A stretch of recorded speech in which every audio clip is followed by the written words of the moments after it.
Okay. First, I would like to thank the organizers for the opportunity to revisit an old chapter in infectious diseases. I have nothing to disclose.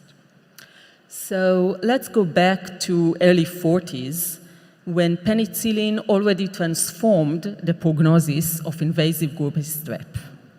But short after, failures started to show, and the hairy eagle was the first to describe, in 1952, the paradox in which penicillin was ineffective when given late. You can see here in the organism survival curve, when given after 12 hours or 24 hours, even in high doses, what later became known as the eagle effect, meaning that when bacterial growth reaching a plateau, and metabolically slowed, the bug became refractory to beta-lactam therapy. So the eagle was revisited again in 1988 by Dennis Stevens et al. That showed that clindamycin improved the prognosis of mice infected with group A strep, even when treatment was delayed, and that unlike penicillin, clindamycin was not affected by the inoculum effect. And the theory was that clindamycin not only kills the bug, but also suppresses its toxins. So the confirmation for this suppression came later in multiple studies. I will show you one from 1997. And you can see here that clindamycin suppressed the expression of strep superantigen, SPEA, which is very important in toxic shock pathogenesis, while ampicillin had no such effect.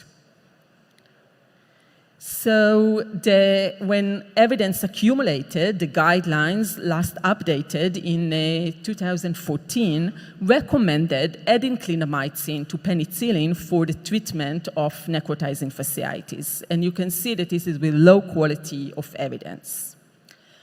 But the following years, there was a global concern regarding clindamycin-resistant strains, mainly in the US, but also in parts of Europe.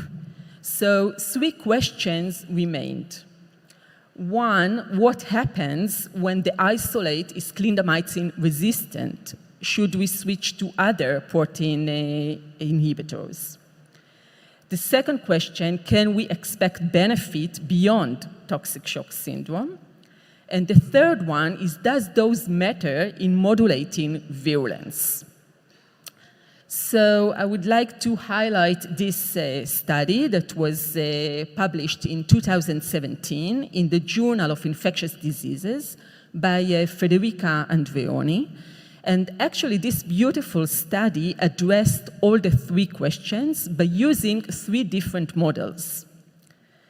I will start with the murine models. They took 2 different gas strains. One was clindamycin susceptible, and the other clindamycin resistant.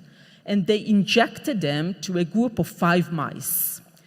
Then they treated the mice with low-dose clindamycin, high-dose clindamycin, or placebo.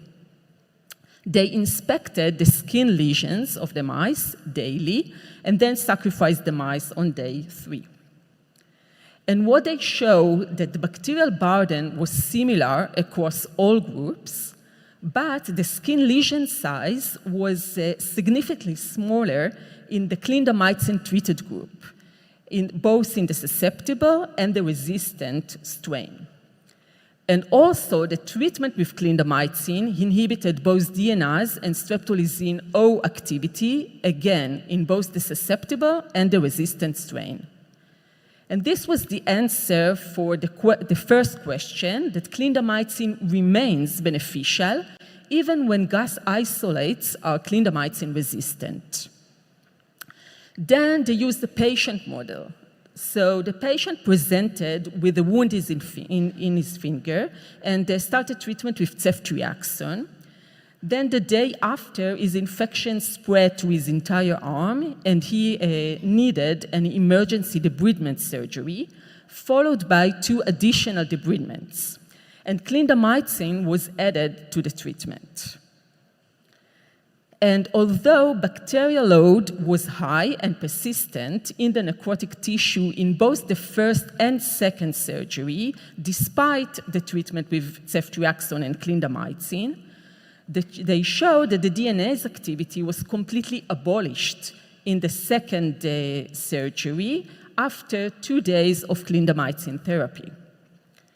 So this was the first time to show in vivo that clindamycin reduces gas virulence in necrotizing fasciitis. Then they did a laboratory experiment. They took the 2 strains of gas, the susceptible and the resistant strains, and treated them with different doses of clindamycin. They showed that sub-inhibitory concentrations of clindamycin led to overexpression of virulence factors, and similar findings were observed with other protein synthesis inhibitors, such as linezolide and tetracycline, but not with gentamicin and tigacycline. So this means that clindamycin should be administered, but we should administrate it in appropriate therapeutic doses. So what history has taught us? Antibiotic choice should address both killing and toxin suppression. Clindamycin targets virulence even in resistant strains, and the dose impact virulence factor expression.